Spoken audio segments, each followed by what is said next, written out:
여기 PPT 쓰니까 완전히 공부하는 느낌이 나는데 저는 그냥 말로 하니까 그냥 대화를 한다고 생각을 하시고 들어주시면 되겠습니다.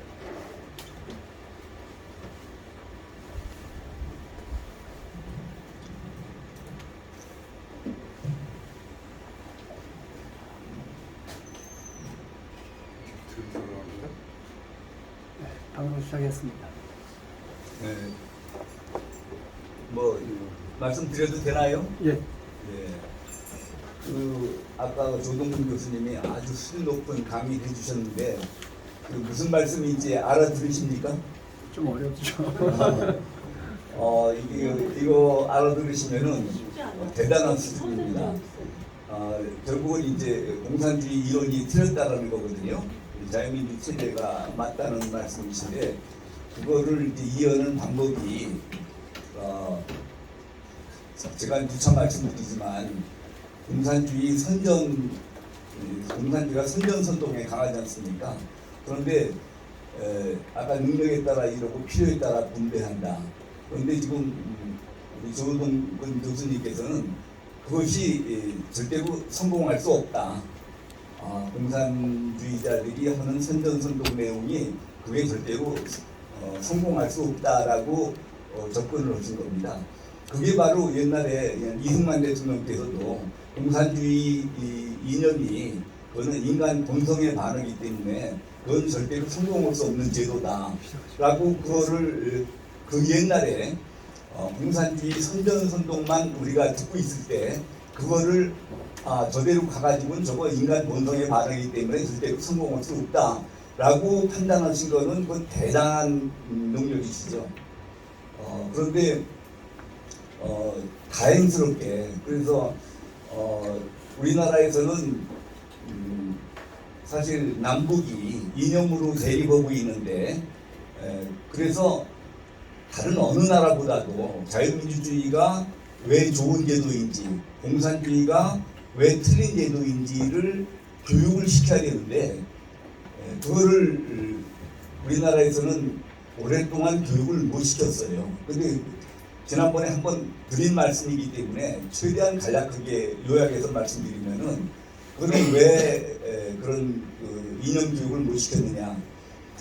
우리나라는 6.25 전쟁을 겪으면서 6.25 전쟁 전에는 우리 국민들 중에 국민들 여론조사를 해보니까 70%가 사회주의를 지향하고 7%가 공산주의를 지향하고 사회주의나 공산주의는 같은 뜻인데 자유민주주의가 뭔지를 모를 때예요. 자유민주주의는 한 10% 정도가 지지를 하고 그러니까 77%가 공산주의를 지지할 때 이승만 대통령께서 우리나라를 좀 자유민주 체제로 세워주셨는데 그게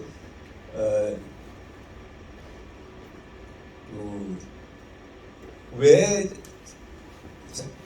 그러니까 우리나라에서 교육을 못한 이유가 6.25 전쟁을 겪으면서 사람들이 전부 공산주의가 나쁘다는 것을 체험을 했기 때문에 새삼스럽게 공산주의가 왜 나쁘다라고 설명할 필요가 없었고 근데 더 중요한 이유가 뭐냐면은 공산주의가 왜 나쁘냐라고 설명할 수 있는 강사가 없었어요.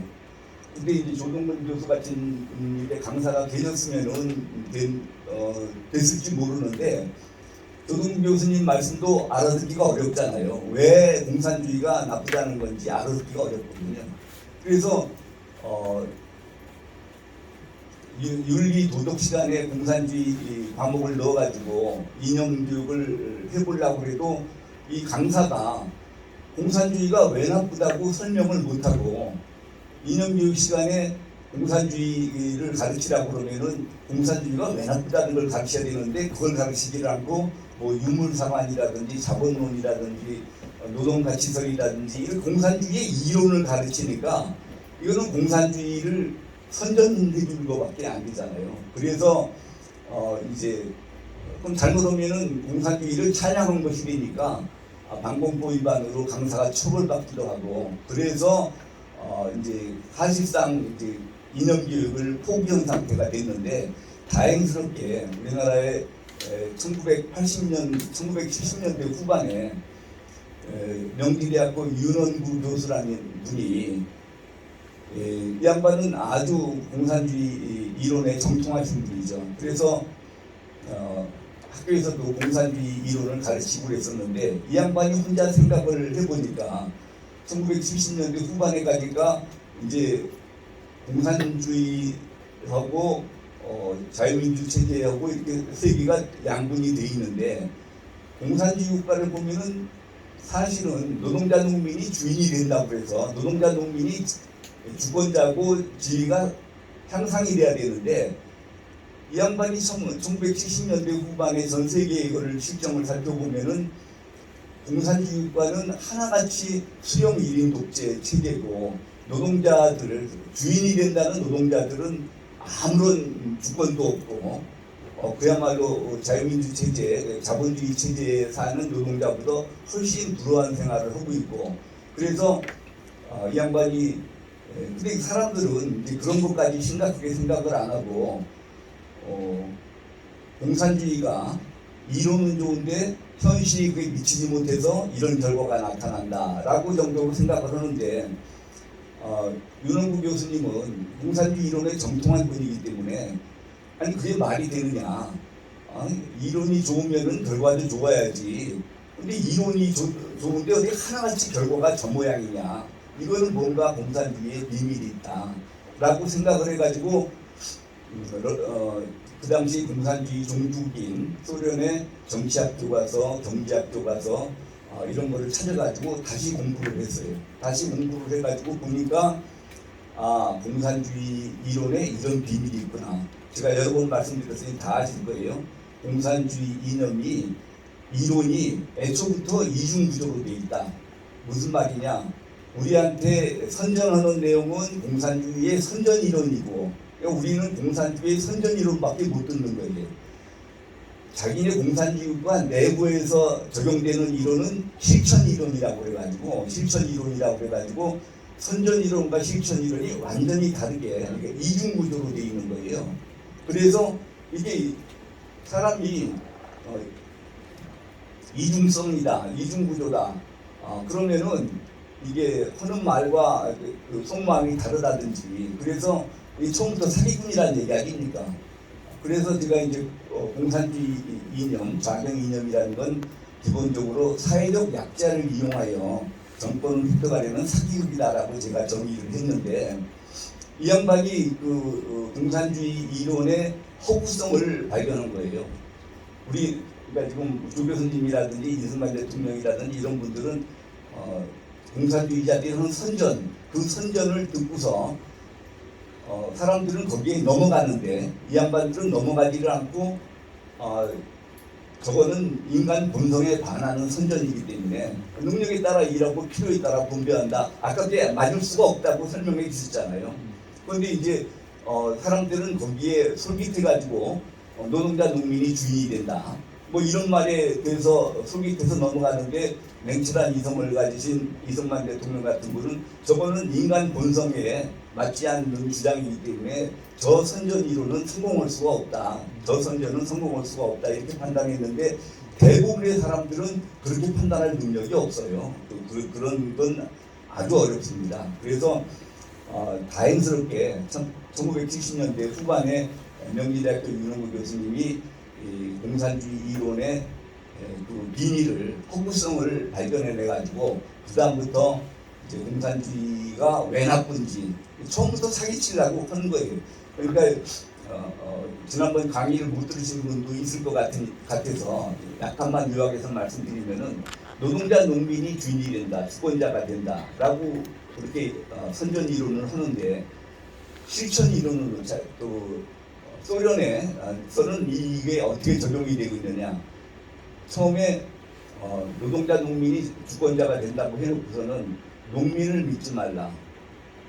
농민은 계급 간의 권력은 나눠 가질 수 없다. 농민에게는 절대로 권력을 나눠주지 말라. 이렇게 돼 있어요. 그러면은 처음에 뭐 노동자 농민이 주인이 된다고 그랬다가 농민에게는 권력을 나눠주지 말라, 주권을 주지 말라 그랬으니까 우선 주권자에서 농민은 빠지게 되죠. 그러면 노동자는 진정한 주인이 될 수 있는가? 그런데 노동자 수백만, 수천만이 되는 노동자들이 어떻게 주권 행사를 효율적으로 할 수 있겠습니까? 그래서 효율적인 주권 행사를 위해서 그 노동자 농민이 가지고 있는 주권을 노동자 농민한테 주권을 준다고 그랬잖아요. 그 주권 중에서 농민은 주권자에서 제외를 시키라고 그랬고, 노동자가 갖고 있다는 그 주권을 노동자들이 효율적으로 행사할 수 없을 것이기 때문에 그 주권을 효율적으로 행사하기 위해서 공산당한테 위임을 하도록 되어 있어요. 그게 이제 공산당 조직 원리인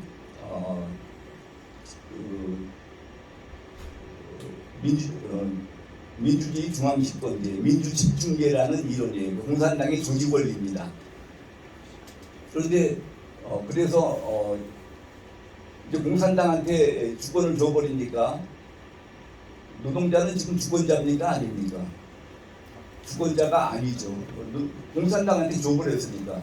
근데 이 주권이라는 것은 절대적인 권력이기 때문에 주권자의 명령이면 거역하면 안 돼요. 이의를 제기할 수도 없어요. 그러면 그 공산당은 또 몇만 명이 될 텐데 이 사람들이 어떻게 효율적인 주권 행사를 할 수 있겠어요? 그래서 효율적인 주권 행사를 위해서 다시 공산당의 주권을 다시 중앙위원회에다가 위임을 합니다. 그 중앙위원들도 수십 명, 수백 명이 되는데 이 사람들이 어떻게 효율적인 주권 행사를 할 수 있겠어요? 다시 민주집중제 이론에 의해서 그걸 정치국에다 위임하고 정치국원도 수십 명이 될 텐데 어떻게 이 사람들이 효율적인 주권 행사가 되겠습니까? 그래서 수령한테 주권을 민주집중제의 원리에 따라서 수령한테 주권을 위임하도록 되어 있다고요. 공산주의 국가는 어느 공산주의 국가든지 주권자는 국민이 아니고 노동자, 농민도 아니고 수령 1인만 주권자예요.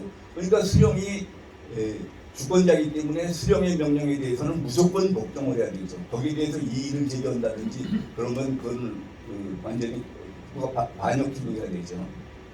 그래서 이거는 지금 그동안에 제가 이념 좌경 이념의 실체라든지 자유민주주의 적이라든지 이런 부분을 제가 이제 강연할 때 했던 말씀인데 오늘은 이제 마침 우리 조동근 교수님께서 이 공산주의 선전 이론대로 따라가지고는 절대로 성공할 수 없다. 그 말씀을 하시기에 그거는 이제 공산주의를 비판하는데 이제 이승만 대통령 정도의 지능을 가지신 분이 이해하실 수 있는 거지 일반인들은 쉽게 이해하기가 어렵기 때문에 조금 공산주의는 안 된다라는 것을 제가 조금 더 쉽게 보완 설명을 드렸습니다. 오늘은 제가 드릴 말씀은 NL과 PD, 이제 우리나라 좌익 세력들은 크게 봐서 NL과 PD로 갈려집니다.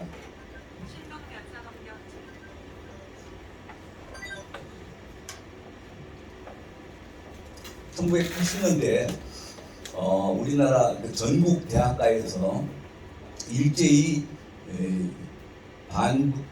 반미 친북 좌경 의식화 학습이 시작이 됐습니다. 전국 대학가에서 일제히. 그래서 제가 그렇게 이제 의식화 학습 서클을 그 의식화 학습이라는 게 결국은 이제 공산주의를 찬양하는 내용이기 때문에 이게 잡혀온 사람들을 학생들을 제가 조사를 하면서 물어봤습니다. 왜 갑자기 이렇게 전국에서 일제히 의식화 학습을 하느냐. 이제 중간에 얘기는 다 생략을 하고 오늘은 NL과 PD를 설명하는데 주력을 두려고 그러니까 중략을 하고 취지는 뭐냐면은 12.12.5.18 1980년대 12.12.5.18을 겪으면서 우리 대학생들이 그 당시 집권한 전두환 정부에 대해서 군사정부라고 그래가지고 엄청난 거부감을 가졌습니다. 그런데 그 다음에 이제 대통령 선거를 하는데 통일주체국민회의가 체육관에서 간접 선거를 해가지고 대통령을 선출하게 되니까 이 학생들이 자기네들 힘으로는 정권 교체를 할 수 없다라는 그런 엄청난 좌절감에 빠지게 됩니다. 그게 군사정부에 대한 거부감, 또 평화적 정권 교체를 할 수 없다라는 그런 좌절감, 이런 것 때문에 엄청나게 이제 그 좌절하고 있을 때 좌익 선배들이 와서 접근을 해가지고 충고를 해줍니다. 맞다, 너희들 말대로 현 체제로는 평화적 정권 교체는 불가능하다. 학생들이 이제 그런 상황에서 이런 게 만약에 자유민주주의라 그러면은 도대체 자유민주주의가 왜 좋으냐, 우리가 왜 자유민주 체제를 택해야 되느냐에 대해서 이제 회의를 가지고 있을 때 너희들 말이 맞다. 지금 현 체제에서는 정권 교체가 불가능하다. 그러면 어떻게 해야 정권 교체가 가능하냐? 공산 혁명에 의해서만 가능하다. 그래서 그 당시에 젊은 사람들은 전두환 정부만 없앨 수 있으면은 그야말로 악마한테 혼이라도 팔 수 있다. 파우스트처럼 악마한테 혼이라도 팔 수 있다라는 그런 좀 어리석은 생각이죠. 우리가 볼 때는 아무리 그래도 공산주의보다는 전두환 정부가 더 나은 것 같은데, 그때 학생들은 워낙 거부감이 심했기 때문에 하여튼 이 전두환 군사정부만 없앨 수 있으면은, 가를 수 있으면은 악마한테 혼이라도 팔 수 있다라는 그런 생각을 가지고, 그래서 이제 그 공산주의 이념과 이론을 받아들이는데 아주 쉽게 빨려 들어왔죠. 그래가지고 한 5, 6년이 지나니까 우리나라 대학가가 완전히 빨갛게 되어버렸어요. 그 이념적으로 빨갛게 됐을 뿐만 아니라 그 당시 대학교를 가보게 되면은 대학교 그 건물에 온통 빨간 글씨로 뭐 전두환을 뭐 찢어 죽여라 뭐 어떻게 해라 해가지고 플래카드에다 걸어놓고, 그러니까 대학이 막 전부 빨갛게 돼버린 거예요. 이념적으로도 그렇고 실제 색깔로도 그렇고. 그런데 이제 나중에 그 전교조는 제가 말씀드린 대로 이게 민주혁명이 성공하려고 그러면은 대학생들만 의식화시켜서는 부족하다. 초등학생, 중고등학생들을 의식화시켜야 된다 해가지고 전교조가, 그러니까 그 선생님들이 노동조합을 만들어서 초등학생, 중고등학생들을 의식화시키자, 이제 이쪽으로 나가는 거고, 우리 대학가에서는 아니 6년 동안 해가지고 이제 이념적으로는 완전히 공산화가 됐는데 어떻게 이거를 혁명을 해야 될지를 모르는 거예요. 그래서 어떻게 혁명을 일으켜서 이 전두환 정부를 뒤집어 엎을 수 있느냐. 그래가지고서는 어,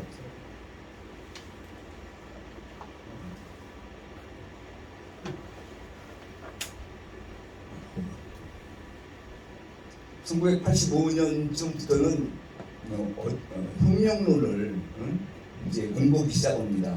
그 혁명론들은 어떻게 해서 공부하게 되냐면은 그 당시 사회 구성체 이론이라는 게 있습니다. 사회 구성체 이론이라는 게 뭐냐면은 막스 레닌의 분석법으로 사회를 이제 분석하는 방법이에요. 그래서 이 사회 구성체 이론에 따라서 우리 사회를 어떤 사회라고 평가를 해서 거기에 맞춰서 혁명의 주력군은 누구를 내세워야 되고 동맹군은 누구를 내세워야 되고 타도 대상은 누가 돼야 되느냐, 이런 것들을 이제 연구를 한 겁니다. 그래서 제일 처음에 나온 것이 비교적 온건하게 이제 시민민주혁명이에요. CDR이라고 하는데 Civil Democratic Revolution 해가지고 시민민주혁명이라고 하는 건데, 이거는 우리나라 사회는 종속적 자본주의다. 그래서 이거는 어떤 세력 간에 모순이 있냐면은 정부가 한편에 있고 민족 자본가하고 민중이 한편에 있어가지고 이 양자 간의 모순이다. 그래서 이 우리나라에서 민중혁명을 성공하려고 하면은 우리 민중들이 이제 민중 계급이죠. 노동자, 농민, 도시민들 이런 거 계급으로서의 민중이 민족 자본가들하고 손을 잡고 힘을 합쳐서 정부를 때려 엎어야 된다. 이게 이제 시민민주주의 혁명이에요. 그 다음에 그 조금 더 후에 나가니까 우리나라를 이제 그 PDR이라는 게 나요. PDR이라는 이제 혁명이 나오는데 People's Democratic Revolution 해가지고 PDR 이렇게 나오는데 이건 뭐냐면은 우리 사회는 국가 독점 자본주의다. 그래서 이거는 그 민중이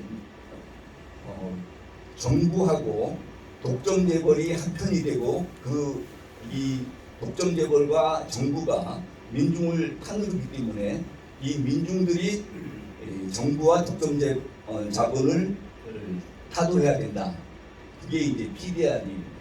그 다음에는 뭐가 나오냐면은 NDR이라고 그래가지고 내셔널 데모크라틱 레볼루션, 민족 민주혁명이라는 론이 나오는데 이거는 뭐냐면은 우리나라는 신식민지 국가 독점 자본주의다. 그래서 이 민중을 한편으로 하고 그 상대편이 정부와 독점 자본과 외세까지 합쳐가지고 이 세 개가 한편이 돼 있으니까 민중이 이 세 세력을 때려 부셔야 된다. 이렇게 이제 그래가지고 이게 어떤 의미가 있냐 그러면은 이를테면은 연대에서 뭐 CDR을 주장을 하는데 고대에서 뭐 PDR을 주장한다. 그러면은 PDR이 더 과격하고 정부를 때려부시기에 더 합리적이고 효율적이라는 생각이 드는 거예요. 그러면 학생운동의 헤게모니가 고대로 옮겨가는 겁니다. 그러다가 이제 그 서울대에서 NDR을 혁명을 주장하게 되면은 PDR보다 NDR이 더 우수한 이론 같다. 그러면은 학생운동의 헤게모니가 이제 서울대로 오는 거예요. 이게 그러고 있는데 1986년이 돼서 김영환이 아시죠? 저기 강철 서신 김영환이 민혁당 만든 김영환이가 이 단파 라디오를 통해 가지고 북한 방송을 들어 가지고 북한에서 가르치는 혁명론, 북한이 대남 적화 혁명론이 뭐냐면은 NLPDR 민족해방 이민민주주의 혁명이에요. 내셔널 리버레이션 피플스 데모크라틱 레볼루션 해가지고 민족 해방 이민민주주의 혁명이죠. 근데 그 김영환이가 이제 단파 방송을 통해 가지고 북한 방송을 청취해서 그걸 이제 그 강철 서신이라고 거기다 펴서 내니까 이건 진짜로 눈이 번쩍 뜨이는 혁명이란 말이에요. 지금 이건 뭐 대학가에서 학생들이 뭐 끄적끄적 해가지고 NDR, CDR, PDR 뭐 해가지고 CNP 논쟁이라고 해가지고 한참 지네들끼리 논쟁을 하다가 NLPDR 혁명론을 보니까 이거는 북한이 우리나라를 적화시키기 위해 가지고 하여튼 그 6.25 전쟁 이후부터 계속 이게 어떻게 하면은 대한민국을 적화시킬 수 있느냐 해가지고 연구를 수백 명이 모여가지고 연구를 한 거기 때문에 대한민국을 적화시키는 데는 가장 효율적인 혁명론이란 말이에요. 이거 내용이 뭐냐면은 이거는 대한민국 사회는 식민지 반자본주의 그러니까 절반할 때 반. 우리나라는 미제국주의 식민지고 그러니까 반대 반이 아니라 절반 반은 반자본주의 사회다. 자본주의 성격을 띄었는데 미국의 식민지다. 식민지 반자본주의 사회이기 때문에 우리나라에서 혁명을 일으키려고 하면은 우선 미제국주의를 쫓아내서 그러니까 지금 민족 해방을 시킨 다음에 민중혁명을 통해서 민중정부를 구성하고 그래서 북한과 같은 민중정부끼리 연방제 통일을 해야 된다. 이런 게 이제 북한의 대남 적화혁명 노선입니다. 그런데 이거는 뭐 이론도 사실 그 미국이 있으면은 우리나라를 적화시키기가 어렵습니다. 그러니까 맞고 우리가 제일 효율적이라고도 생각을 하고 또 더군다나 이거는 북한에서 이 NLPDR을 주장하는 세력들한테 힘을 보태주니까 무슨 자금 지원도 해주고 무슨 지원 세력도 붙여주고 그러니까 완전히 순식간에 학생 운동권을 석권해 버렸어요. NLPDR이. 그 NLPDR 이론을 가지고 조직된 단체가 1987년에 전대협입니다. 전국 대학생 대표자 협의회.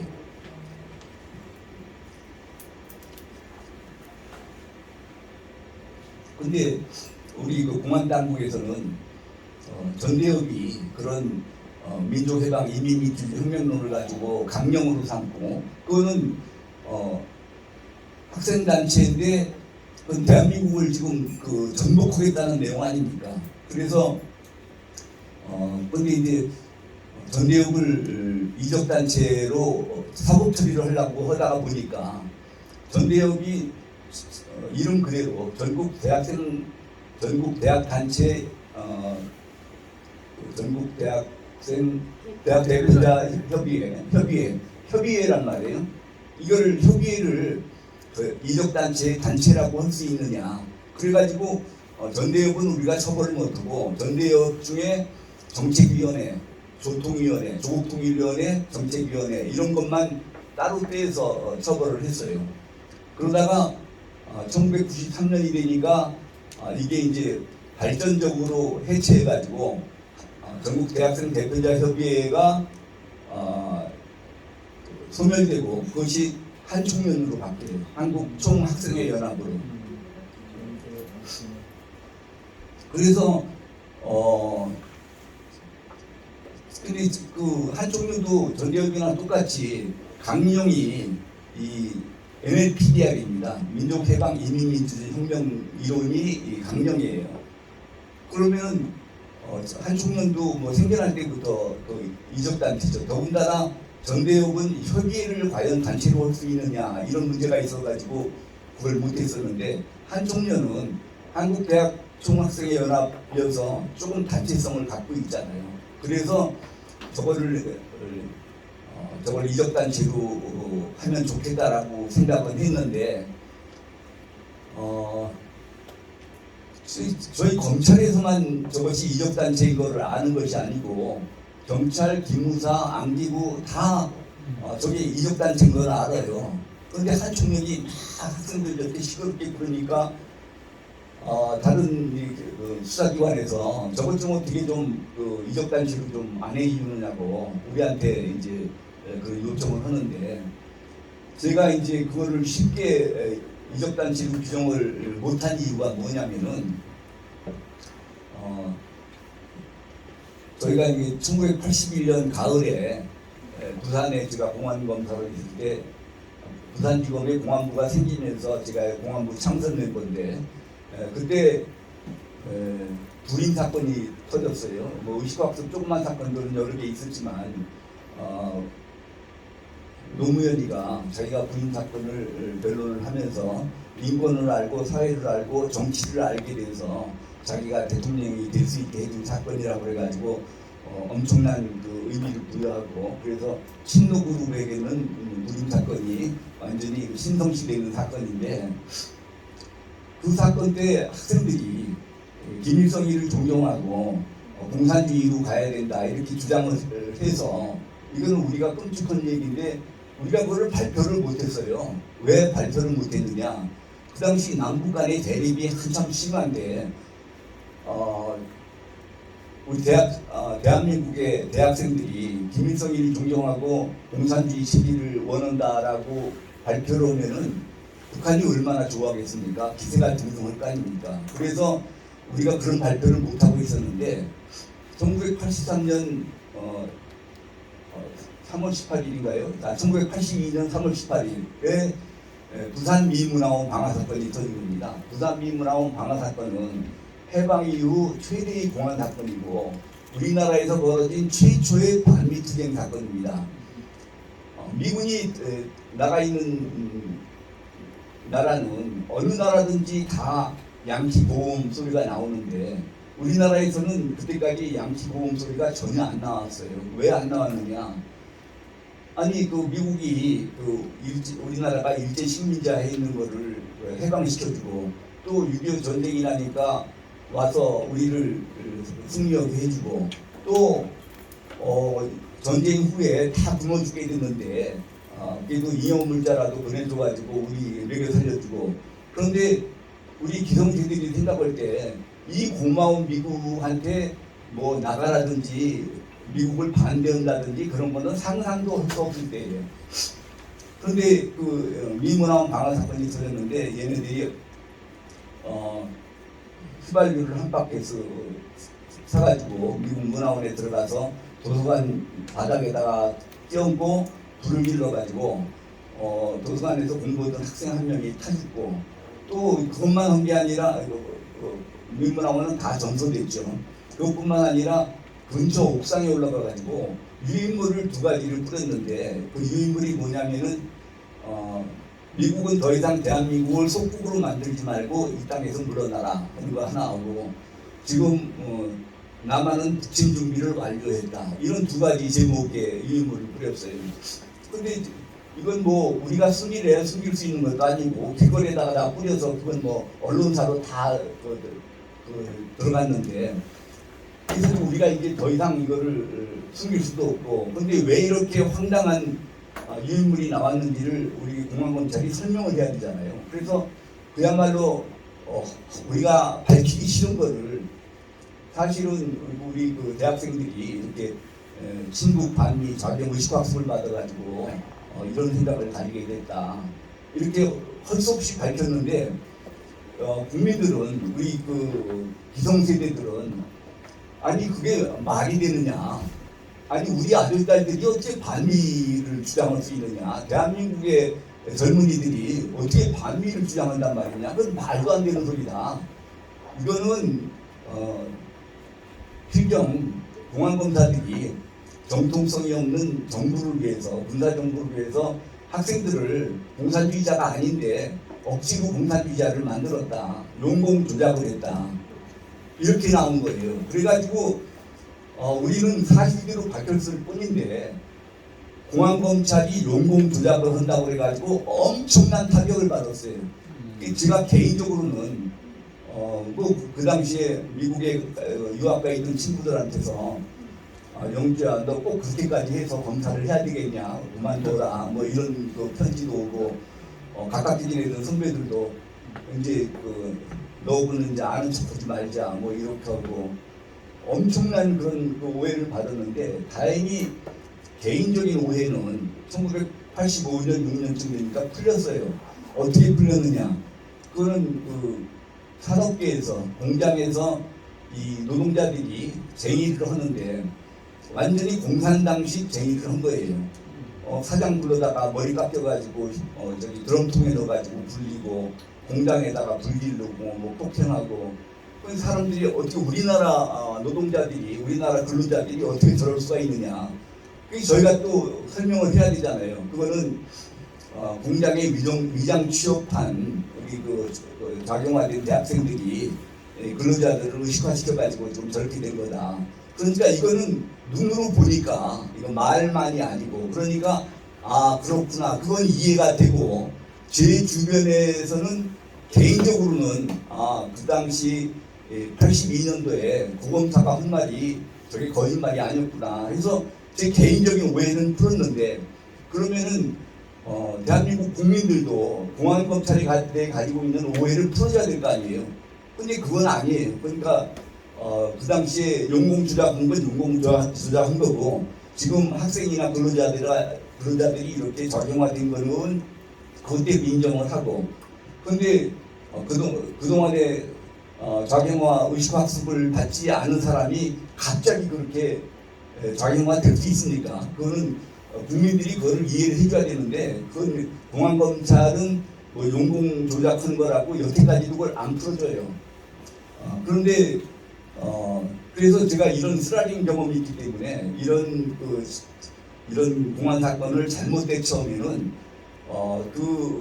이적 세력이 처벌되는 게 아니라 이게 공안 검찰이 멍드는 거다. 이걸 제가 알기 때문에 한 청년을 이적단체라고 제가 규정을 못했어요. 그런데 저쪽에 안기부 같은 데서는 자꾸 해달라고 요청을 하니까 거기는 왜 이 학생들을 이적단체로 규정을 못하는지를 설명을 해야 될 거 아니에요. 그래서 제가 이제 그 안기부에다 대고 만일 방금 말씀드린 그런 사유로 되려 우리가 뒤치기 당할 우려가 있기 때문에 우리가 저걸 지금은 한 청년을 이적단체로 할 때가 아니다 이렇게 얘기를 하면은 그거는 안 먹힙니다. 그 법률 판단은 사법 문제는 검찰이 우선권이 있는데 정책 판단은 안기부가 우선권이 있어요. 그래서 그런 거 가지고는 해명이 안 되기 때문에 법률적으로 왜 안 하는지를 설명을 해줘야 돼서 그 사람들한테는 이렇게 설명했어요. 이적단체로 처벌을 한다고 그래가지고 단체를 처벌하는 게 아니라 결국 이적단체 구성원들을 처벌해야 되는데 이적단체 구성원들이 이적 인식을 갖고 있다는 것을 증명할 방법이 없다. 그래서 지금은 할 수가 없다. 그러니까 이건 법률적으로 안 된다니까 그쪽에서도 다 이해를 해가지고 그냥 우리를 따라왔는데 그러다가 1986년에 1996년에 연세대 난동 사건이 벌어졌어요. 학생들이 뭐 한 만여 명이 뭐 판문점 쪽으로 간다고 그러다가 경찰에 밀려가지고 연세대학교 들어가가지고 건물 하나를 점거해서 그때 막 거기에서 벽돌 부셔서 던지고 헬리콥터 날고 막 그 한 사람은 또 떨어져서 죽기도 하고. 그래서 학생회관이죠. 학생회관. 예. 그런데 그래서 저희는 한 청년이 드디어 일을 냈구나. 저럴 줄 알았다. 우리가 그동안에 한 청년에 대해서 우리가 걱정했던 거에 대해서 이제 국민들도 좀 이해를 해주겠구나. 그러고 있었더니 웬걸 국민들은 뭐라 그러냐면은 아니 학생들이 저 지경이 되도록 공안검찰은 뭐하고 있었느냐.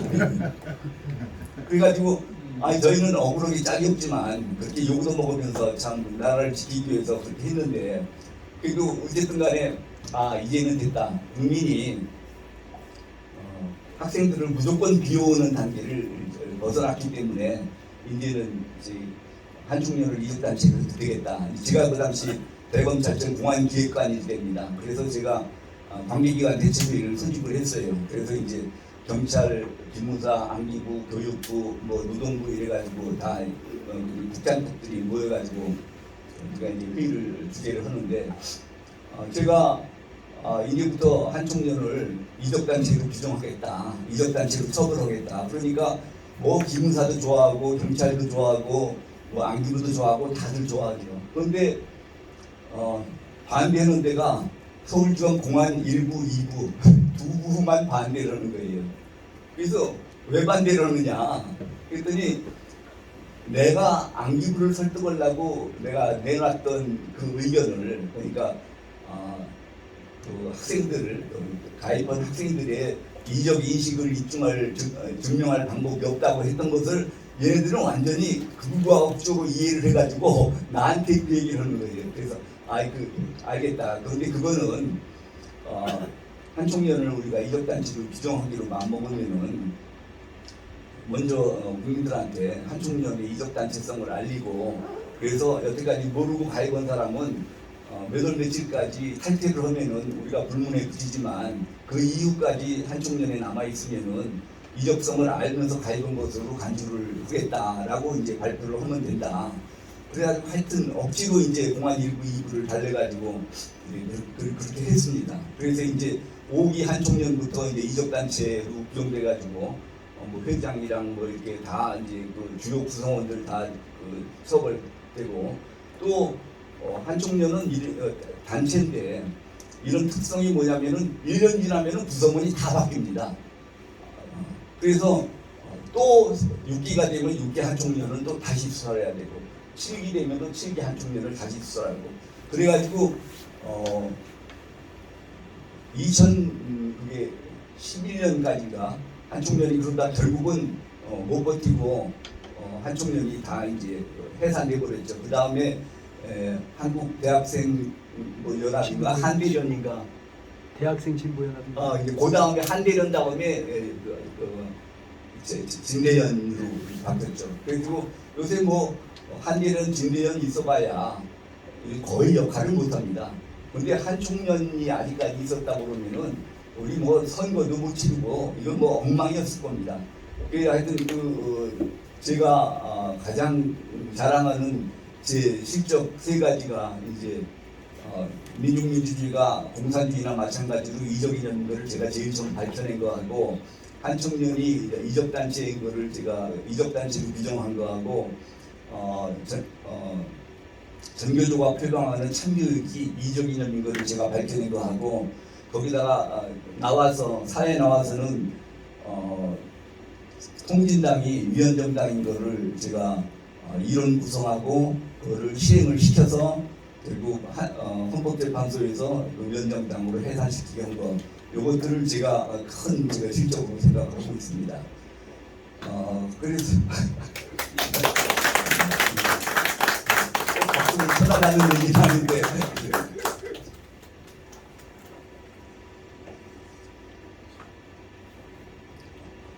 그래서 이제 이왕 그 전교조 얘기가 나왔으니까 지난번에 전교조 얘기 들으신 분 여기 몇 분이나 계세요? 없으세요? 많이 겹치는 것 같은데. 전교조 그럼 전교조 얘기를 또 좀 더 하겠습니다. 제가 1986년에 서울지방공안부에 있는데 제 앞에 선임자가 민중교육지 사건을 인지를 해놓고 갔습니다. 그 민중교육지라는 건 뭐냐면은 우리 선생님 잘 아시겠네요. 민중교육지 잘 아시죠? 민중교육 모르세요? 민족, 민주, 민중교육을 줄여서 민중교육지라고 그래가지고 이 책을 펴낸 선생님들 세 분이 구속돼 있었어요. 저는 후에 공판 관여만 했는데 이 민족, 민주, 민중이라는 게 뭐냐면은 민족이라는 거는 주한미군을 내쫓고 주한미군을 철수시켜야 된다는 거고 민주는 인민민주주의가 진짜 민주주의라는 거고 민중은 통일의 주체는 민중이어야 된다 이런 내용이어가지고 북한의 대남 전략 전술인 민족해방 인민민주주의 혁명하고 똑같은 내용이에요. 이름만 바뀌어졌지. 그래서 대개 이제 공판관역이 되면 그냥 그 앞에 공판카드에 써 있는 거대로 구형이 나오고 말고 그러는데 저는 이 사람들이 무슨 생각을 하고 있는지 알아보려고 그 사람 압수된 책자, 뭐 노트, 필기 이런 걸 다 읽어봤어요. 그랬더니 노트에 어떤 노트에 뭐라고 써 있느냐면은 이 사람들이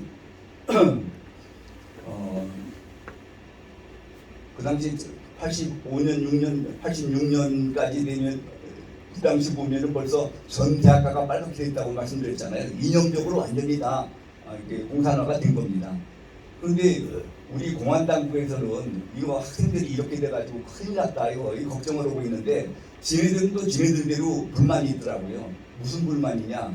아니 학생들을 이렇게 전부 의식화를 시켜놨는데 왜 여태까지 민중혁명이 성공이 안 되느냐? 그래서 지네들끼리 의논한 게 뭐냐면은 민중혁명이 성공이 되려면 어떻게 해야 되겠느냐? 그래서 지네들이 분석한 내용이 뭐냐면은 대학생들이라는 게 머리에 먹물이 들어있어가지고 아무리 그 공산주의 이념을 심어주어도 이걸 행동으로 옮기는 데는 한계가 있다는 거예요. 그래서 이 사람들이 인정하는 우리나라에서 민중혁명의 성공 사례는 4.19 혁명이라는 거예요. 그래서 4.19 혁명 때를 봐라. 4.19 혁명 때는 대학생들뿐만 아니라 초등학생, 중학생, 고등학생들까지 전부 뛰어나왔다. 그래서 우리나라에서 민중혁명이 성공을 하면은 초등학생, 중학생, 고등학생을 전부 거리로 끌어내야 된다. 그런데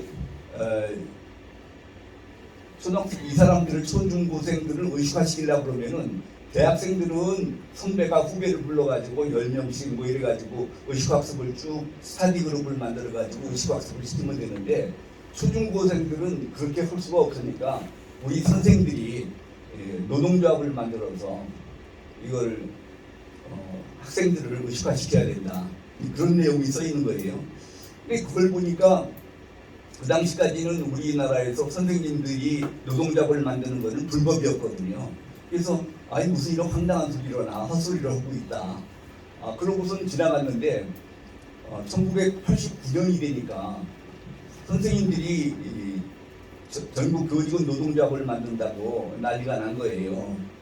그래서 저는 그 당시 대건 공안부에서 공안연구관으로 있었는데 제가 담당한 분야가 노동 분야여서 근데 사실은 전교조도 노동 문제니까 제가 담당해도 되지만 정부 부처에서 교육 선생님들이라고 해가지고 교육부에서 그걸 담당을 했어요.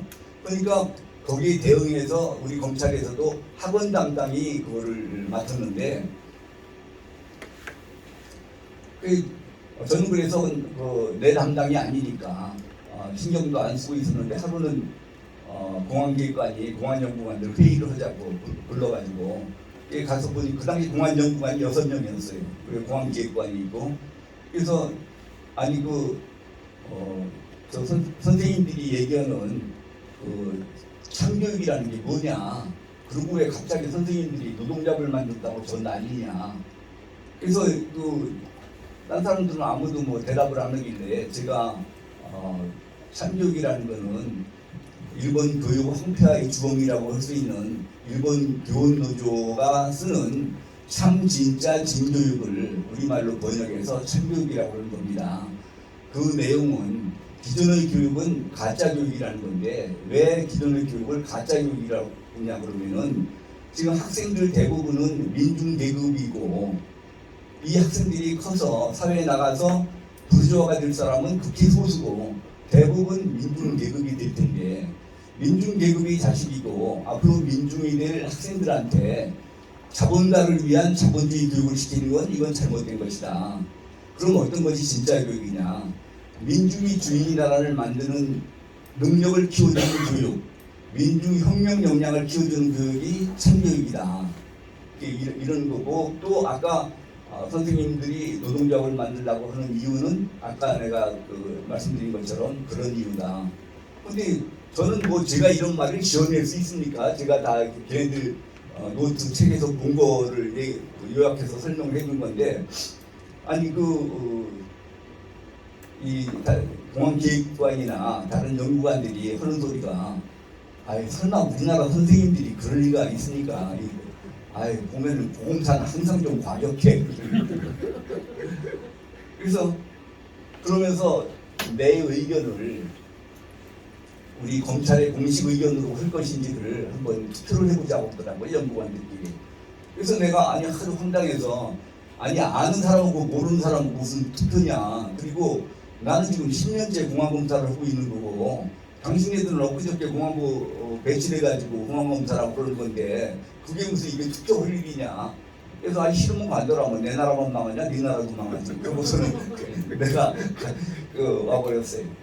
근데 조금 있으니까 공안기획관이 보자고 그러더라고요. 갔더니 이제 막 노태우 대통령이 노발 대화 해가지고 도대체 선생님들이 이거 불법적인 조합을 만들겠다고 그러는데 도대체 공안기관은 뭐 하고 있느냐 이렇게 가지고 막 난리가 난 모양이에요. 그래서 청와대에서 긴급 관계기관 대책회의를 하는데 원래는 학원 담당이 가야 되지만 학원 담당은 여기에 대해서 하나도 모르는 것 같고 고검사 말이 믿었지는 않지만 그래도 뭔가 아는 것 같으니까 고검사가 좀 대신 가달라고. 그래서 목사람이 가라고 그러는데 갔죠. 근데 뭐 가면서 아니 같은 공안검사들도 나를 이해 안 해주는데 외국 기관들이 힘들어가지고 그 얘기하면은 난 미친놈이라고 그럴 거 아니에요. 그래서 아유 나 가급적이면 가서 말 한마디도 하지 말고 있다 와야 되겠다. 그래서 청와대 회의를 하보니까 정무비서관이 그 당시에 윤여준 비서관이에요. 아시죠? 윤여준 비서관.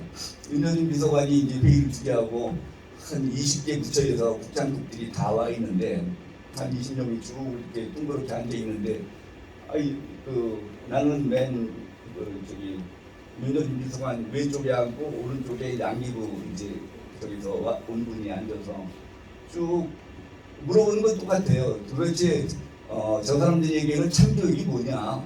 또 왜 선생님들이 노동조합을 만들려고 하느냐? 왕기부가 뭐 알기로나 노동부가 알기로나 기무사가 알기로나 교통부가 알기로나 뭐 지금 노동부도 모르고 교육부도 모르고 한 바퀴 쭉 아무도 모르죠 뭐. 그러다가 맨 마지막에 제 차례까지 왔는데 윤 비서관이 그러더라고요. 아니 대검에서 오신 부검사님 뭐 좀 해주실 말씀 없습니까? 그런데 저도 아무 말 안 하면은 그냥 회의가 그걸로 끝나버리게 되겠더라고요. 그래서 이제 에이 모르겠다 하고서는 이제 아까 했던 얘기를 했더니 여기는 분위기가 확 다른 거예요. 보험사님 글로 좀 써주실 수 없습니까? 그래서 아니 나는 지금 뭐 우리 검찰에서도 미친놈 취급받았는데 여기서 크게 뭐 발견한 것처럼 해가지고 좀 써달라고 그러니까 뭐 남자는 자기를 알아주는 사람으로 해서 목숨도 바친다고 그러는데 알겠다 그래가지고 그 당시 공안검사가 얼마나 바빴는데 공안연구관이 그날 집에 와서 방sem해가지고 전교조가 표방하는 참교육의 실체 이렇게 써가지고 청와대에 보내줬어요. 그랬더니 청와대에서 그걸 이제 정리를 해서 예쁜 팜플렛을 만들어가지고 전국 초중고등학교에 다 배포를 하고, 그런데 이제 그 다음 월요일 날이 대검에서 확대 간부회의가 있는 날인데 그 당시에는 어떤 제도가 있었냐면 연구관들이 돌아가면서 이 사회의 토픽에 대해서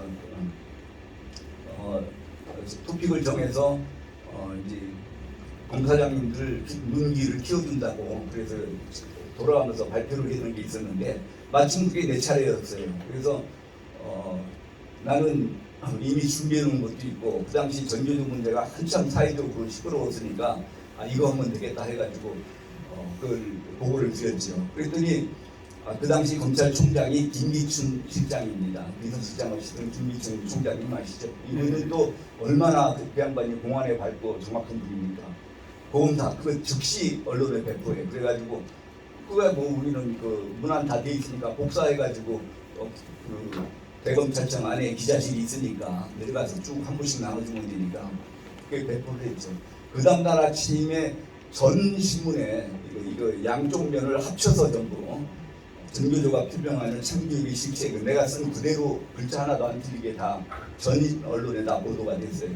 근데 그때가 어떤 때냐면은 이를테면은 그 당시에 전교조 가입원 교사가 2만 명 정도 됐는데 그 당시 교육부 양반이 정원식 총리였습니다. 정원식 씨인데 이 양반이 이를테면 6월 30일까지 탈퇴를 하지 않는 사람은 전원 해직 처리하겠다.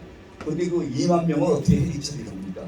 그런데 제가 쓴 내용이 그 신문에 다 발표되고 난 다음에 이틀 동안에 93%가 탈퇴를 했어요. 그래가지고 감사합니다. 남은 교사가 1,490명이 이제 노조원이 남아가지고 그 사람들만 해직 처리하고 전교조 문제가 그때 일단락이 됐었죠. 나중에 1999년에 김대중 대통령 들어와가지고 합법화 시켜가지고 그랬고 저 때는 이제 그걸로 해가지고 완전히 정리가 됐습니다. 근데 그 정원식 총리는 이게 어떻게 해서 해결된지를 알잖아요. 그래서 대검에서 그 자료를 내줘가지고 이게 해결됐다는 걸 알으니까 그 당시 대검 공안부장이 이건계 검사장인데 이건계 검사장한테 고맙다고 돈 100만 원을 보내왔더라고요. 그래서 근데 이제 저는 뭐 모른 줄 왔는지 안 왔는지 이건계 검사장이 부르더니 이게 교육부 장관이 고맙다고 이거 보내왔는데 이거 고검사 한 거니까 우리 반씩 나눠 갖자 해가지고 제가 그때 50만 원을 받았습니다.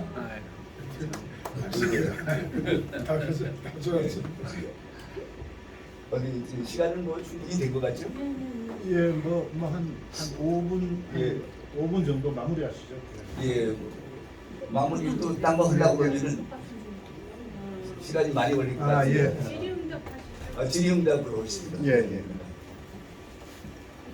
우리 고영주 변호사님 지금 대표님 지금 말씀하신 대로 법조계에서는 대한민국 최고의 공안 검사로 자타가 공인되는 분입니다. 오늘 아주 생생한 그 운동권 수사의 그 증언을 해주셨고 문재인 정권에서 나라가 왜 역행했는지 그 이유가 오늘 이 그 강연에서 다 나왔습니다. 그래서 이제 지금 조금 이제 옆으로 서 있는데 NLPD를 지금 마저 정리를 해야 NLPD 얘기하다가 옆으로 좀 돌았네요.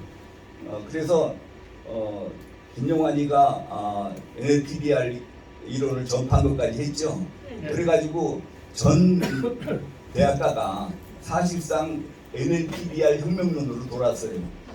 NLPDR 혁명론을 북한의 혁명론, 북한 주체 사상이 일조한 남조선 혁명과 조국 통일 이론에 나오는 혁명론이 바로 이 NLPDR 혁명론입니다. 이 혁명론으로 아까 이제 무장한 것이 전대협이고 이제 한총련이라고 했고, 그런데 NL과 PD는 어떻게 다르냐? PD는 그러니까 아까 CDR, NDR, PDR 이 사람들은 대개 이제 PD 그룹이라고 하고, NLPDR은 NL, 내셔널 리버레이션, 민족 해방, 이게 NL계라고 그래요. 그런데 그러면은 어떻게 다르냐? NL계는 하여튼 우리나라에서 혁명이 성공하려고 그러면은 무조건 주한미군을 철수시켜야 돼요. 먼저. 그러니까 지금 전교조가 가장 강조하는 거는 주한미군을 철수시키는 거예요. 그래서 우리 전교조 교육받은 우리 젊은 사람들은 미국이 우리나라를 어떻게 도와줬는지 이런 건 하나도 모릅니다. 이거 진짜로 제가 사법시험 3차 시험위원이 돼가지고 물어보니까 이게 지금 그 당시에 대학 졸업하고 온 사람들도 미국이 우리나라를 어떻게 도왔다라는 걸 아는 사람이 없어요. 그러니까 미군은 우리나라가 가지고 유부녀나 강간하고 무슨 공해나 퍼뜨리고 이런 또 무기나 팔아먹고 이런 걸로 알고 있지, 우리나라를 일제에서 해방시켜주고 6.25 때 와서 도와주고 이런 거를 전혀 몰라요. 이거는.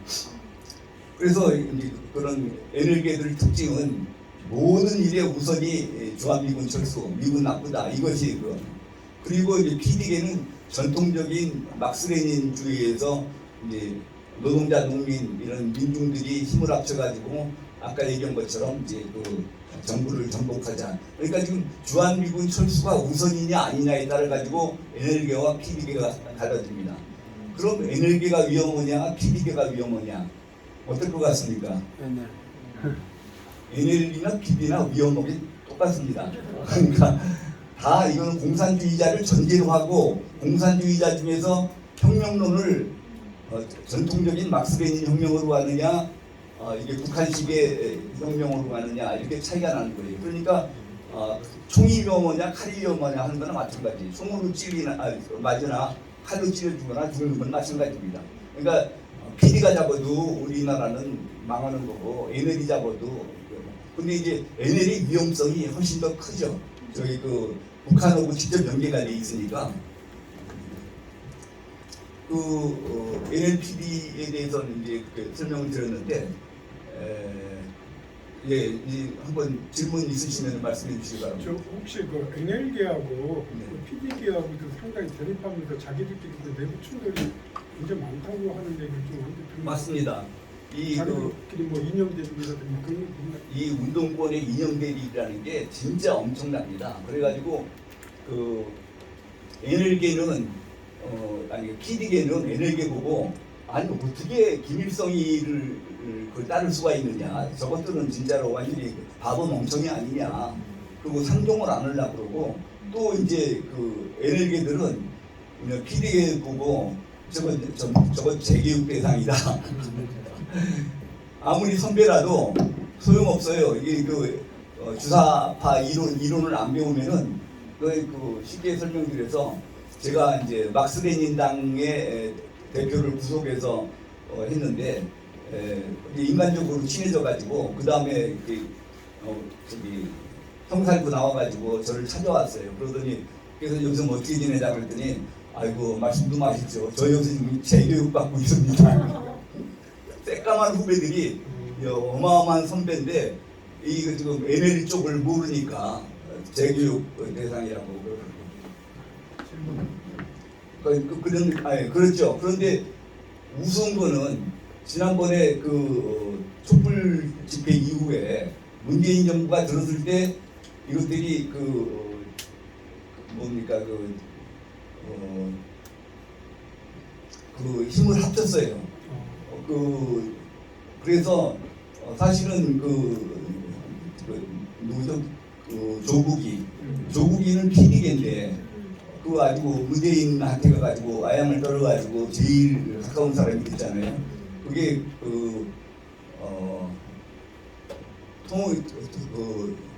좌익들은 통일전선 전술이라고 그러죠. 일단 그렇게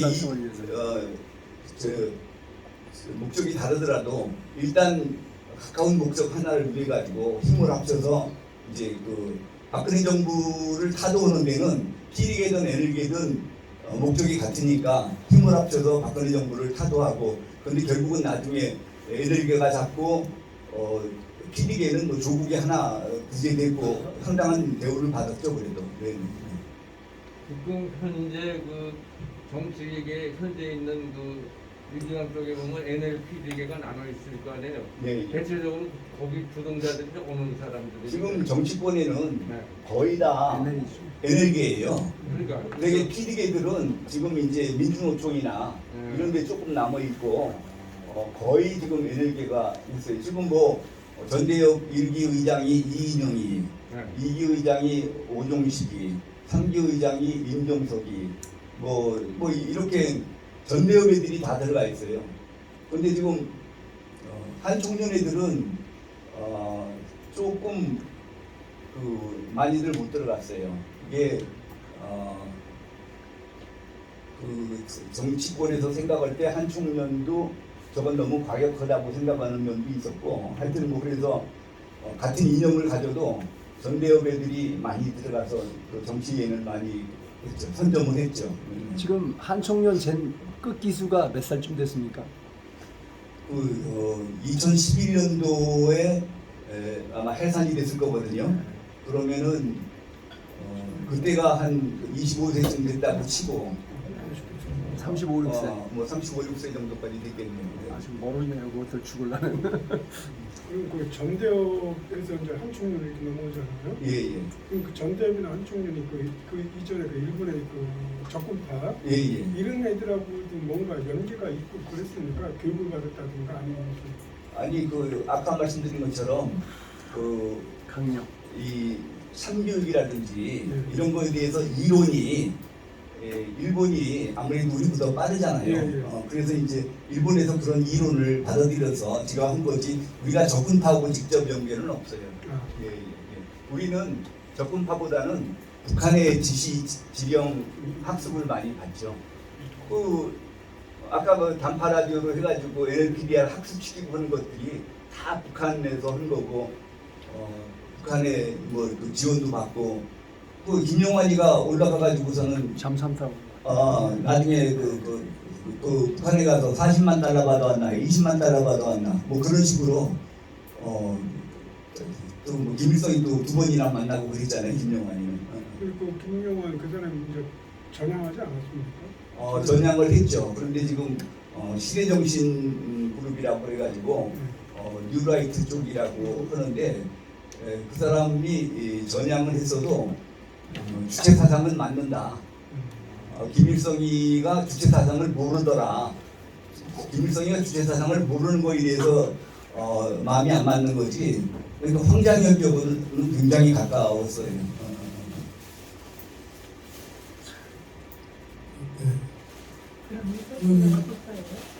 예. 이석기는 이제 김용환이가 북한에서 돈 40만 달러를 가져와가지고 민혁당이라는 걸 만들어요. 민혁당이 지부가 서울, 경기, 전북, 영남 이렇게 있어요.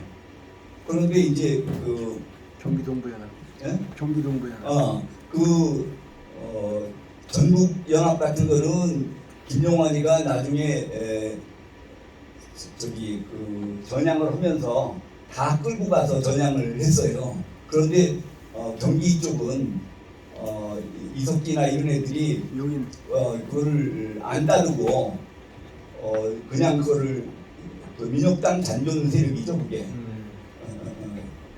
NLD, PDG로 보면 어느 쪽에 아니 당연히 에너지겠죠. 그거는 뭐 북한하고 그냥 그 김일성이가 김용환이를 굉장히 높이 평가를 했거든요. 김동석이도 NLD 임종석이 그 전대협에 이 그 학생회장 뭐 이런 애들은 전부 다 에너지예요. 한총련도 마찬가지고 조직은 완전히 에너지가 다 장악을 했죠. 지금도 저기 그 경기도 동부연합 예, 그 예. 외대 용인분교 애들이 가장 센 거죠. 그 좌파들 중에서. 그래서 지금 뭐 김용환이가 전향할 때 딴 데는 다 이제 그 해산하든지 같이 따라서 전향하든지 했는데 경기만 남아 있거든요. 예. 그 김영환 씨도 저 외대 용인분교 나왔나요? 김용환이는 서울대 나왔을 거예요. 아, 그래요? 예. PD계의 뭐 대표적 인사라고 누가 있습니까? 아니 조국이 아까 얘기했잖아요. 조국. 조국이 심상정이 뭐 조국 친구인가? 지금 뭐 정의당 뭐 이쪽 애들이 주로 PD 애들이죠. 예. 시간이 많지 않으니까 간단히 말씀드리겠습니다. 지난번에 보도자님 좌파, 좌경 이념, 예. 그 좌파 활동을 어떻게 이제 인식하느냐, 예. 그 강의하고 이제 오늘 같은 강의도 제가 학부하고 대학원 같은 70년대, 80년대 다녔기 때문에 예. 또 이런데 말씀드린 그 유명한 사회과를 다녔습니다. 서울대. 예. 선생님이 말씀하시는 선생님이 말씀하시는 그런 활동하는 사람들이 제 주변에 깔렸었어요. 예. 뭐 저랑 뭐 충분히 있을 수도 있고 나는 저는 ROTC를 해가지고 예. 이제 도수 효과에서 충분히 달리겠는데 근데 지금 교육감 조의원이 있지 않습니까? 예, 예. 제 후배인데 예. 저 출소하는 날 그 노량진 앞에 그 육교 있지 않습니까? 예. 만나서 제가 죽을 얼굴에도 떡을 쳐주고 예, 예. 야 이 새끼 이제 들어가서 공부나 제대로 해라고 했어요. 예. 근데 결국은 뭐 성공해가지고 저렇게 좌파 교육감이 돼 있는 거예요. 예. 그 다행히 경기도 이재정이 바뀌었잖아요. 네. 대신 바뀌어 좀 다행인데 서울 교육감이 참 걱정입니다. 그래서 맞죠. 제가 여쭙고 싶은 거는 그 지금 전교조 말씀을 하셨는데 예. 우파 판에 전교조 같은 기관 조직이 있어야 되지 않냐 뭐냐. 그동안 전교조 때문에 주사파이들 엄청나게 성장이 되고 키워져가지고 사회 각층에 다 들어가가지고 뭐 사법기관뿐만이 아니라 기업 공무원 조사 다 됐지 않습니까? 우파는 그동안 왜 그런 교육을 못했냐 이게 그런 애들 왜 못 키워냈냐 이게요. 그래서 제가 여쭤보면 뭐 어떻게 보면 중장기적으로 지금이라도 그 좌파식의 그러니까 우파식의 진짜 진정한 교육을 시킬 수 있는 그런 활동을 해야 되지 않냐 이게 좀 아니, 정규 활동은 아니겠지만 네. 그래서 지금 우리가 작게 이거라도 하고 있는 겁니다. 진짜로 교육이 중요한데 왜 지금 교육을 못 시켰는지 아까 말씀드렸죠. 6.25 직후에는 다 아는데 그 공산주의 나쁘다는 거 다 아는데 그거 뭐 떠드느냐 이럴 수 있고 공산주의가 왜 나쁜지를 가르칠 수 있는 강사가 없어가지고 그래가지고 1980년대에 윤원구 교수가 열심히 가르쳤어요. 그런데 이제 사회단체 같은 데서 모셔다가 그분은 20시간을 안 주면은 강의를 안 해요. 그런데 지금 20시간씩 강의를 들을 사람들이 몇 명이나 되겠어요.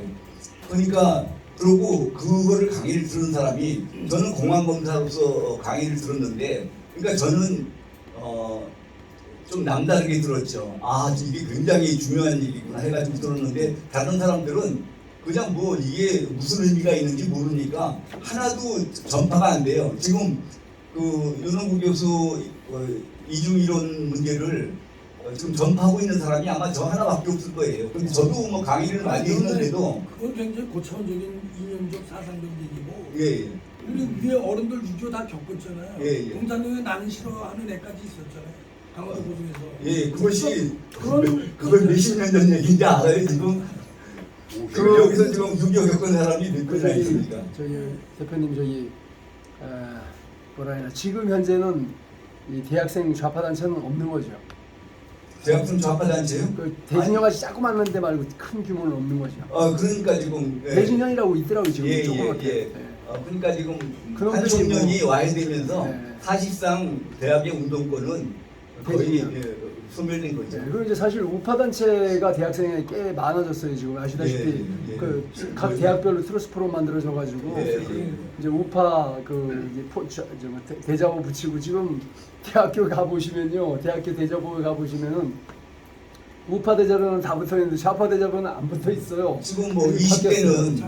20대는 요번 그 20대 남자는 훨씬 높았잖아요. 네, 높아죠. 아마 그 60대 이상으로 높았을 거예요. 네, 지금 엄청 우파 지지가. 그 대학교 가 보면은 게시판이 많이 달라졌다는 건 이제 확실히 볼 수 있어요. 그 얘기인데 작년서부터 서울대 총학생회도 새빨겠다가 네. 작년서부터 색깔이 이제 변색되기 시작하면서 네. 서울 활동을 그래서 많이 이제 바뀌었는데 예. 아마 그 전역 같은 전국 조직은 없어요. 각 대학별로 가면 대학별로 좌파들 서클들이 있어요. 그 서울대학교의 이윤구 박사라고 그 양반이 이제 대학 트러스 프로를 만들어서 각 대학교에 이제 김은구 이렇게 복사해서 컨트롤 V, 컨트롤 C, 컨트롤 V 이렇게 계속 하고 있어요.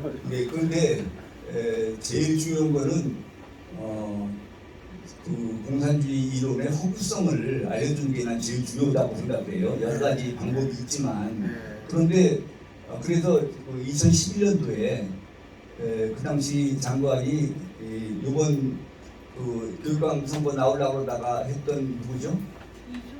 이주호 장관한테 우리가 전국 중고등학교를 다니면서 이런 이념 강의를 하겠다, 무료로 할 테니까 좀 길을 열어달라 그랬는데 그걸 못 하더라고요. 그러니까 그쪽에서 전교조 뭐 이런 애들이 반대해가지고, 그러니까 지금 여기도 지금 뭐 젊은 사람이 한두 분밖에 안 계시고 학생은 더군다나 하나도 없고 하여튼 저희는 그래도 이게 유튜브로 해가지고 정말 많이 알리려고 그 그러는데 저기 뭐야 명지대학교 윤흥국 교수님 돌아가셨어요. 돌아가셨어요? 예. 그 양반이 쓴 공산주의 본질이라는 책이 있었는데 아주 옛날에 오래돼가지고 구할 수도 없고 글자도 조작하고 그래가지고 하여튼 김효선 씨하고 네? 김효선 예. 김효선 씨가 그분한테 부탁을 받고 내가 추천사를 쓰고 해가지고 공산주의 본질이라고 책을 낸 게 있어요. 그리고 그런 거라도 읽어주면은 좋은데 누가 요새 뭐 공산주의 본질요? 공산주의 본질. 예. 그 자꾸 너무 고차원적인 공산주의 교육을 얘기하시는데 얼마 전에 6.25 있지 않았습니까? 그때서도 모 의원이 6.25 특집 그저 사진전 있잖아요. 예. 그거 말고도 뭐 동영상에 데이트 파일들이 많은데 예. 6.25 50년 됐을 때그 특집 영어가 있더라고요. 뭐 동영상으로 영어로 돼 있는데 그거뿐만이 아니라 사진전에 나온 사진들 손주들한테 보여줬다는 거예요. 저 몇몇 분이. 아니 이게 그렇게 6.25가 이게 공산당은 이 새끼 하는 그 짓이다. 살인전으로 얘기하면은 저것들이 노블리에 뭐 이렇게 미군들이 학살했다, 뭐 사상 때 어떻게 이걸 했다, 뭐 이거를 양민들을 어떻게 했다, 그거를 못 당해요. 그래서 공산주의가 왜 허구인가, 그 선전선동이 왜 허구인가를 알려줘야 어렵든 쉽든 간에 그래야 이게 납득이 되지. 예, 그러면 뭐 다른 질문 없으십니까? 예, 말씀하시죠. 그 전교조에 관해서 좀 여쭤보겠습니다. 예. 그 전교조 구성원들이 아이들한테 정형화 시도를 한다고 하셨는데요. 예. 그 교육이라는 것이 중앙정부에서 만들어진 교육과정에 근거해서 가르치게 돼 있지 않습니까? 예. 또 이제 우리로는 관리자가 교장교감들이 있어가지고 그걸 또 이제 관리하고 있고. 근데 어떻게 개인적으로 그런 걸 정형화 시도를 한다는 겁니까? 그런 구조 속에서? 그 학교에는 교과서도 지금 분량이 많아요. 그래가지고 국사교과서가 너무 엉터려가지고 이게 북한은 건국이고 우리나라는 정부 수입이고 이런 식으로 다 가르치잖아요. 그래서 국사교과서를 도저히 봐줄 수 없어가지고 이조 장관한테 이게 북한의 교과서냐, 이게 대한민국의 교과서냐, 이게 하도 떠들으니까 이조 장관이 이 역사 교과서를 편집하는 데가 역사교육과정 개발 추진위원회라는 게 있어요. 그래서 역사교육과정 개발 추진위원들한테 저렇게 지금 뭐 난리인데 우리나라가 자유민주 체제인 것은 좀 분명히 해달라 이렇게 얘기를 했더니 역사 교육과정 개발 추진위원들이 그게 우리나라가 무슨 자유민주주의 국가냐 그건 말도 안 된다 그런 걸 강요를 하면 안 된다 그래가지고 9명이 사표를 내버렸어요. 아니 그런 부당한 요구는 우리가 못 듣겠다 해가지고 그러면은 교육과정 개발 추진위원 20명 중에서 9명이니까 반도 안 되지 않느냐 그게 아니고 20명 중에서 5명은 공무원이에요. 15명 중에서 9명이 우리 장관이 그런 부당한 요구하는 걸 우리는 들을 수 없다고 그래가지고 사표를 내버렸어요. 그러니까 그 교과서도 엉망인데다가 더 문제는 계기 수업이라는 걸 하게 돼 있어요. 계기 수업 교과서는 완전히 그거는 뭐 공산당 그 지침서 같아요. 제가 지금 교과서 문제 그 말씀을 하시니까 다 교과서가 다 있는데 뭐 어떻게 마음대로 전교조가 자기네들 이념을 근데 이제 가르칠 수 있느냐. 저는 이제 교과서 문제 우리나라 역사 교과서가 근데 질문이 아직 끝나지 않았어요. 그래서요? 죄송합니다. 좀 추가 질문 하겠습니다. 예, 예. 그 교장교감 관리단도 있고 교총이라는 단체가 있는데 전교조 말고도 교총이라는 단체가 있는데 왜 그 학교를 책임질 그룹에서는 그런 걸 통제를 못하고 있습니까? 전교조 선생님들이 10분의 1만 있으면은 학교는 완전히 들었다 놨다 합니다. 그 사람을 괴롭혀서 그 교장 선생님이 자살하는 분도 있잖아요. 그 전교조한테 시달리다 못해가지고 딱 수집 하나 잡아가지고 무슨 뭐 여선생님이 커피를 한 잔 갖다 놨다. 그러면은 교장이 갑질한다고 그래가지고 그날부터 교장 불러가라 데모하고 그래 되면은 견디지 못해요. 그래가지고 교장 한 분이 자살도 그랬었죠. 얼마나 악독한지 그거는 상상을 못합니다. 우리 좀 학생들이 들고 일어나겠어요. 글쎄. 아니 그러면은 일개 개인 교사들의 행동을 관리자인 교장교감도 통제 못하고 교육부도 통제 못하고 국가 중앙정부도 권력으로 통제 못한다는 얘기는 뭐 신문과란 얘기나 마찬가지인데 여태까지 그래 왔는데요. 뭘. 아니 자유민주 체제를 표방하면서 왜 권력 있는 분들이 그런 걸 통제를 못하는 거예요? 아니 자유민주 체제를 인정하면은 걱정할 게 하나도 없죠. 네, 죄송한데요. 네. 또 공무원 신문으로 들어온 교사분들인데 공무원을 왜 공무원 강령도 못 따르고 국가 체제도 못 따르고 또 공무원 시험 문제가 역사 교과서가 조선민주주의 인민공화국이 그때 일어난 사건 뭐 순서대로 얘기해라 뭐 이런 우리가 그래서 그 공무원 시험 문제도 분석해서 그것도 책임도 낸 적이 있어요. 이게 지금 대한민국 공무원들을 뽑는데 이런 문제가 나와서 되느냐 하고. 제 개인적인 뭐 단견이 축제는 그런 데만 시켜요. 왜 축제는? 그 전교조 아니 우리나라 역사 교수의 90%는 전부 좌 편향돼 있어요. 그리고 공립하고 사립교사가 네. 틀리는데 지금 여쭈시는 게 공립에는 그 얘기가 되는데 사립은 전혀 그거 안 해요. 네. 잘못 알고 좀 계시는데. 그러니까 대학생 그 좌파 단체 애들이 이제 우리나라 각계각층으로 다 들어갔지 않습니까? 검사, 뭐 판사, 변호사, 그다음에 공무원 다 들어가 있어가지고 체계적으로 얘들이 이 저항을 하기 때문에 그 체계적으로 얘들을 밀어낼 세력이 현실적으로 없는 거죠. 네, 그거 뭐 지금은 우리가 불만 얘기해봐야 아무 소용이 아니, 없어요. 불만이 아니라요. 지금은 이념뿐만 아니라 이제 이익하고도 얽혀 있어가지고 지금 저기 그 학교에 급식을 하려고 그러면은 전교조 쪽 지지를 안 받으면은 교육감 지지 안 받으면은 급식을 못 하잖아요. 저기 납품을 못 하잖아요. 그 업체들 다 정해지고 들어야 되는. 지금 이게 완전 사회 전체가 이게 다 기울어져가지고 우리가 지금 이런 몸부림을 치는 거예요. 지금 이게 지금 독립운동하는 거랑 마찬가지입니다. 대통령은 지금 간신히 저거 이재명 되는 걸 막아가지고 바로 적화되는 거는 막았는데 지금 그렇게 여건이 실무자들은 전부 다 이제 좌파들이 다 잡고 있잖아요. 대한민국 전체 공무원들이. 끝났습니까? 네네. 아니 저는 저 질문이라기보다도 예. 지금 그 우리나라 그 역사 교과서가 네. 지금 저 대표님이라든가 많은 분들 다 알고 계시지만 너무나 왜곡돼 있고 특히 이제 대한민국 그 현대사를 너무나 왜곡을 하고 있잖아요. 예. 근데 이제 교과서 문제가 상당히 이제 그 사회적으로 문제가 되는데 저도 이제 물론 그건 당연히 그 문제를 삼는데 이 교과서 문제뿐만 아니라 일반 시중에서 나오는 그 역사책 있잖아요. 예. 제가 이제 그 구립도서관 이런 데를 자주 가거든요. 가면 이제 그 한쪽에 보면 이제 어린이 열람실도 있고 이제 예. 청소년들이 보는 책도 있어요. 그래서 그 요즘 나오는 그 어린이들 중고등학교 학생들이 읽을 만한 그 역사책이 어떤 식으로 나오는지 제가 한번 본 적이 있어요. 그 교과서를 본 게 아니고. 근데 뭐 청소년 한국사 이런 식으로 해가지고 10권짜리 뭐 어린이가 쉽게 읽는 한국사 해가지고 20권짜리 이제 이렇게 나오는데 그런 거를 이렇게 현대사 부분을 읽어보면 이거는 진짜로 완전히 그 교과서 같은 경우는 근데 이제 국가에서 어쨌든 간에 그 일반인들이 많이 관심을 가지니까 이게 뭐 왜곡됐다 안 했다 이 논쟁이라도 하는데 이 그 좌파적인 그 성향을 가진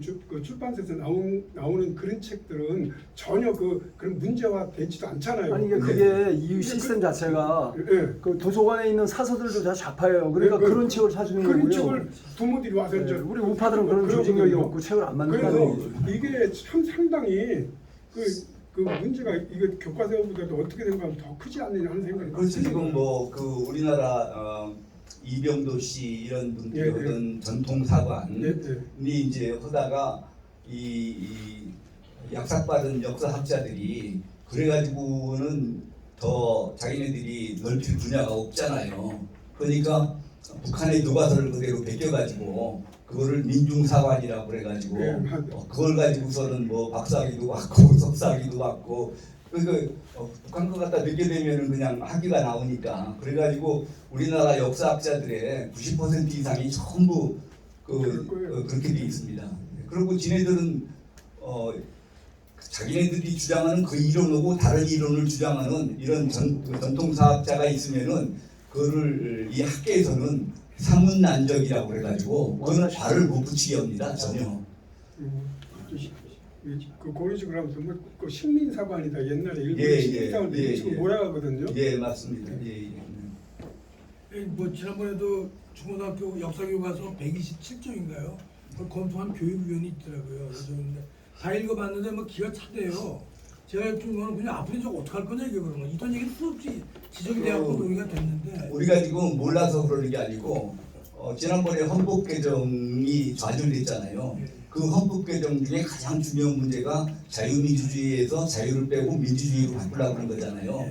그러면 자유민주주의에서 민주주의로 바꾸는 헌법이 좌절됐으면은 그러면 거기를 따라야 되는데 얘네들이 반칙을 써가지고 헌법은 헌법대로 놔두고 지금 역사교과서에서 자유민주주의라는 거는 다 없어졌어요. 아세요?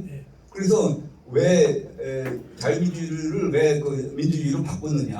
헌법 개정도 안 됐는데 그러니까 그 편집 담당자가 뭐라고 하냐면은 우리나라 헌법이 자유민주주의 헌법인 거에 대해서는 이론이 많이 있어서 그냥 자유를 뺐습니다. 이런다는 그러면 우리나라 헌법이 자유민주주의인지에 대해서 이론이 있으면은 그럼 학계에서 그걸 논란을 해서 그래서 결정된 거로 바꿔야지. 헌법 개정도 안 됐는데 쟤네들 마음대로 그 자유민주주의에서 자유를 빼버리고 그뿐만이 아니에요. 한술 더 떠가지고 고등학교 교과서에 윤리와 사상이라는 교과서가 있습니다. 5종 중에서 3종에서 국민주권이라는 말이 사라졌어요. 인민주권으로 씁니다. 그런데 지금 지난번에 통진당이 해산된 것은 민중주권을 주장했기 때문에 해산된 거거든요. 그런데 지금 민중주권에서 한술 더 떠가지고 인민주권을 주장을 해요. 그러니까 지금 그 헌법은 우리는 자유민주주의 헌법이라고 생각하는데 이 좌익들은 우리 헌법이 자유민주주의 헌법이 아니라고 주장을 해요. 됐습니까? 자, 예, 제가 그- 한마디만 예. 드릴게요. 제가 오늘 좋은 말씀 주신 우리 고영주 대표님하고 아이고 감사합니다. 교수님께 예. 감사합니다. 예, 당초 예정 시간을 많이 넘길 정도로 아주 중요한 지금 우리 이 2년적 현안, 지금 국가 현안에 대해서 열띤 질문 답변까지 있었습니다. 시간이 이제 꽤 돼서 이제 좀 마무리하고 조금 더 혹시 이 이야기를 조금 하실 분은 이거는 뭐 자유 선택입니다. 지금 저희들이 저녁을 하러 갈 텐데 같이 가셔서 하면 되는데 양해 말씀 하나 드릴 거는